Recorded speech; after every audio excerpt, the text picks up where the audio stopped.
Hi, this is Andrew Sears, and in this lecture, I'm going to share about some of the business and leadership foundations for theological vision, and what it really means to be a Christian visionary.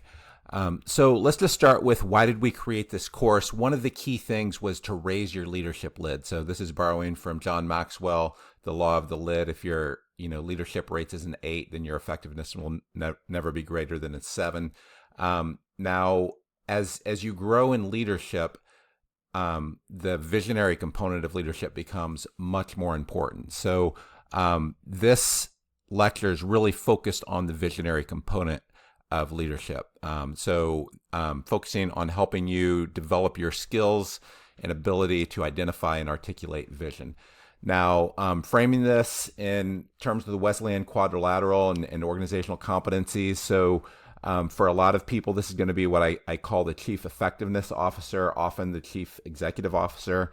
And there's different competencies here. So basically mastery of getting things to work effectively, right? So business leadership, nonprofit, being able to develop plans. But the part that I really want to focus on in this lecture is articulating the organization's vision to various stakeholders to maximize mission impact. And I would say identify and articulate the vision.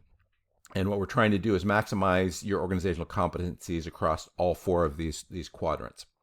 Now, I'm going to go through some of the classics and some of the more recent best business books. So if you haven't read a lot of these books and you want to grow in your visionary capacity, I would encourage you to consider reading this.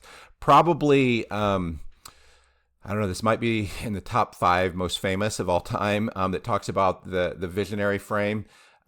Is this book called Reframing Organizations, Artistry, Choice, and Leadership. This is one of the most widely used books in leadership in graduate programs, both master's and doctoral. You can see it's on its 7th edition. And this basically presents 4 different frames: structural, human resources. So, these are all the structures. These are HR, that's pretty obvious. But as an organization grows, these other frames, the political and the symbolic, as you get bigger, you have to be able to navigate politics, both in the organization and externally. So, but especially symbolic. And what symbolic, the way he describes it, is culture, meaning. How are you helping shape these in your organization? How are you creating rituals or routines that reinforce culture? Ceremonies, stories, identifying heroes, creating inspiration, inspiring faith, beauty, meaning. How are you as a leader doing all these things? And that's really the focus of this course from an experience and leadership frame, is how effectively are you doing those things? Now, many of our partners and many people have used DISC. I love this book, The 8 Dimensions of Leadership, because it maps leadership competencies in terms of DISC, and it comes up with kind of 8 dimensions. So if you're familiar with this, it's a personality test that you can take. And I've used this primarily as an area to not just identify, okay, who am I, but to give me a map for identifying where I want to grow. So it's very helpful for that. So it talks about 2 domains in the eight dimensions of leadership. Energizing is especially the visionary domain. So it's showing enthusiasm, building professional networks, and rallying people to achieve a goal. So all these things are connected with this domain, and but also this pioneering. So this is more the discerning vision, because a lot of times people will be great at articulating vision, but do you have the right vision? Is it in step with all the latest things that are important to adapt to? Intel as a company recently just crashed and burned, largely because it had the wrong vision. So it didn't adapt. So finding opportunities, stretching the boundaries, and promoting bold action. So the focus of this course is to help you grow in these dimensions. So the whole framework for this course that we're using is that, the context for a lot of our partners and a lot of organizations is changing. So given the new context and our unique calling as an organization for each of you, What is the theological vision that will maximize our impact while remaining faithful to our core theology and values? So that's really what it is to discern vision. So this becomes the heart that then informs all these other things, right? And the idea is that you're trying to increase life transformation by getting a theological vision that's in step with your context. So, and the goals of this course is to develop, the competencies to discern that, then develop a well-defined theological vision, and then ensure that the organization's aligned with that theological vision. So, two of the most popular books in creating vision recently has been Simon Sinek's Start With Why. He has a TED Talk that's probably top 5 TED Talks of all time on starting with why. And ultimately, as a Christian visionary leader, what your goal there is, you can take his framework, but what you need to be able to do is to connect your organization or your ministry's why with God's why, and to do that in an artful way, in a way that creates beauty, in a way that you are creating a masterpiece of your organization's vision. And then another very popular framework for vision is story brand, building a story brand by Donald Miller. And he has some great resources online to do that. But ultimately, what you're really trying to do is connect your organization's story, your ministry story, to God's story. So I'd like to connect our framework for this course with a couple other common frameworks that are out there. So, in this course, we're using the Mission Drift book, and there's a companion workbook called the Mission True workbook, and they have some different different chapters in that. And I just want to map their chapters because the assignment this week, you're going to be working with this. And it has some useful tools. It's a little bit different grid than what we're using in the course, but it's a very useful exercise to go through. And their chapters, a lot of their chapters map to our bigger categories. So they have more categories. So their leadership, their people, their culture, and their church relates to the culture and staff category. The policies and board relates to the governance. They have a chapter on clarity and messaging that relates to theological vision. And then they have funding that maps directly to funding. They don't really get into the programs as much, although some of this would overlap. And then they have other things across multiple domains, metrics and excellence, that goes kind of across everything. And it's more of a how across all these things. So that's one framework, and as you're using that, it can be helpful to just understand how that maps to the later framework we're going to be using in the final project in this course. Now, another really popular book, this might be the most popular business book in the past 10 years, is called Traction. And a lot of our partners have used this, partly because it uses something called the entrepreneurial operating system. What Traction is really good at doing is it's good at trying to integrate all the things that you do in your organization, and especially getting to the day-to-day stuff. How does that tie in with your strategic plan? Because a lot of times what happens with organizations is they get a good plan, but they're not executing. So this is really balanced on planning and execution.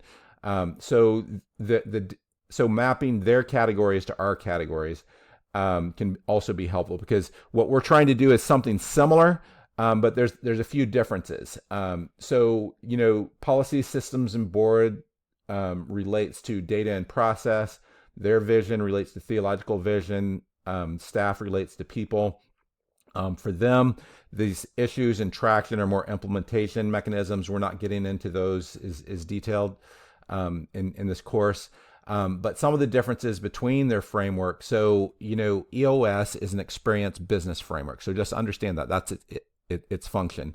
As I mentioned, it has very good mechanisms for implementation. That's really the main reason why it's been popular. The idea is, how do you get traction so that you can, are continuing to grow, you're gaining momentum, and it gives a lot of tools for that. Another difference is vision's not tied to theology, and it's deprioritized. So it's not in the center. There's a lot of organizations, you can create amazing vision. Someone could say from a pure leadership perspective, Hitler was effective at articulating vision. He just had a horrible vision in a horrible direction. So this doesn't really get into the deeper questions that can be helpful. That as you kind of take a theological frame. Then business frameworks for mission and vision are largely pragmatic and relativistic, is kind of the point that I'm making. The other difference on City Vision is this is one model we use, but City Vision is kind of like the Home Depot of tools. So we provide a lot of models throughout our courses, and in many ways, those models are integrated together. So, where this has the entrepreneurial operating system, I don't want to borrow from their term, but what we're trying to do is provide a ministry operating system. But where they have mainly one framework, we're providing a whole plethora of frameworks that all can integrate together, just like common tool sets. So that's one way of connecting this to what we're doing. Now, another way of framing this is also just to the Mission Drift book and the Mission True workbook. So while the Mission Drift and Mission True framework touch on all four quadrants of the Wesleyan quadrilateral, it's just worth stating that they primarily are framed in the experience quadrant. And one of the reasons why I wanted to create this course is, I've talked with, probably 1,000 different ministries. And I noticed that some of the ministries that were showing the most significant signs of secularizing, their leaders were quoting the Mission Drift book. And they didn't understand why some of the decisions they were doing were leading to secularization. And I got to asking the question, what's missing? And really what's missing is they just don't do the things that these other quadrants do. So Mission Drift is not trying to create a theology school and, replicate the whole theological pyramid. That creates a whole nother framing that's going to give you different answers that are going to be in tension with the experience framework. Mission Drift is not trying to, provide the depth of history that you would get, from reading a book like The Soul of the American University that articulates the secularization pattern in Christian universities. And that's just one of, many histories that would do that. And then it's not going to go as deep as, say, this book that is, probably the top, one of the top 5 books on integrating psychology and theology and Christianity. And there's hundreds of books in that space. So it's just not doing all those things. Each of those things provide really different insights that just aren't in the Mission Drift book. Now, the problem is I see CEOs only using this framework and they're not learning from these. And that creates this type of, competency map that you're seeing here. And the point is that, both as leaders, we need to expand our competencies, but we need to bring in other people that will help with that. Now, here's the reason why. And so I often will say that I'm a recovering pragmatist. So my primary frame, just I think by my personal nature and probably the most training that I've had has been in the pragmatic experience frame. But over time, I've learned there's huge risk of that. So, the number one risk is not everything that works is God's work. So Scientology has a successful business model. Scientology, is not healthy. And it is a religion that was founded to be for profit. And, even the founder just knew he was just making stuff up. YMCA is another example. It continued to grow financially as it secularized. It's kind of the poster child of Mission Drift. And so that's just a couple examples. I've seen plenty of churches that honestly, they're wrecking people's lives, but they're big and they have a successful business model. And I think that, that's not what we're trying to do, right? So, I think the other thing is that too much emphasis on practice without recognizing the importance of theory can deprioritize essential principles and boundaries. So I like to emphasize practice. I like to emphasize pragmatics. That's part of our value. But if you don't ever consider the theory, then you're going to ignore principles and boundaries. So, we have to hold on to theory and practice at the same time. That's the idea of the term praxis. The other thing is recognizing the difference between practical ethics, normative ethics, and descriptive ethics. So if you go into the field of ethics, there's different,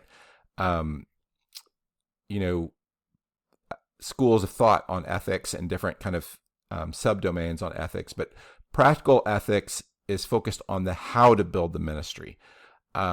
Scripture and that's the experience frame, essentially, is the practical ethics. Scripture provides the normative ethics of the why and the principles to adapt the designs of our ministries to emerging complex systems. So what's changing today? How do we, what are the principles to apply? And then tradition provides descriptive ethics of how others build similar ministries or similar organizations. So another issue is just pragmatism, and the experience quadrant shows what works in the short-ish term, but may discount principles and boundaries needed for long-term success. So the experience framing, typical business strategies, even if you're looking long-term, most business strategies, there's very few businesses that say, here's our 100-year plan. And the reality is, even if they do that, they're just pretending, because you can't plan that far out. The business tools just don't work on that type of time frame. So typical business strategy time frames 5 to 10 years, and most of the tools that are in that domain, work on the shorter time frame, maybe 20 years.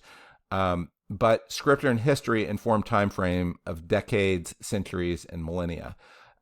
So one of the reasons why that's significant is, if I had to say what is the number one pattern that I see on secularization of ministries, it's that people are making decisions that, if you look at a historical lens, generally they already made a decision that's going to secularize the organization that won't show up for a generation or two.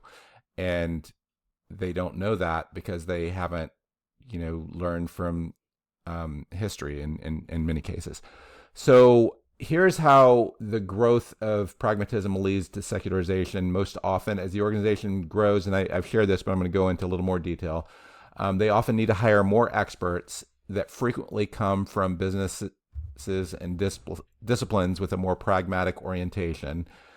These leaders lack training and disciplines that are needed to assess the long-term principles and boundaries needed in the ministry. So theology, history, tradition of the movement. You have to hire outsiders. They grow the organization financially in the short term while not recognizing the long-term risk they're taking by relaxing key boundaries and just changing culture by the fact you have different people. This leads to groupthink, so that you have everyone within the experience practical frame, and they often start serving larger audiences that require larger budgets, that require funding sources that are not supportive of the organization's mission and values. So as I've articulated this, for the organizations, the cycle is you start with the most traditional faith-based organization, and that's smaller. This is the ma and pa traditional faith-based, and then it grows, and another generation takes over, and they're in the $10 million range, but they're still staying true to a lot of the traditional values. They've relaxed them some, but probably in what most everyone would agree is helpful ways.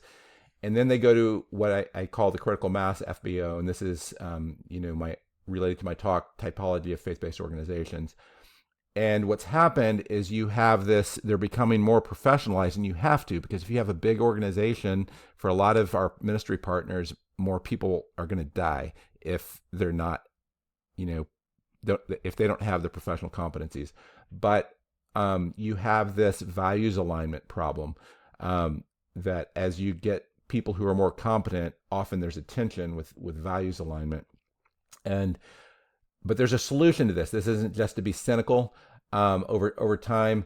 So what we're trying to do in this course is really the solution. So writing a theological vision, and it's not just making stuff up. it's getting you and your organization to increase your whole competency so that you have a very broad culture that can navigate, in this space.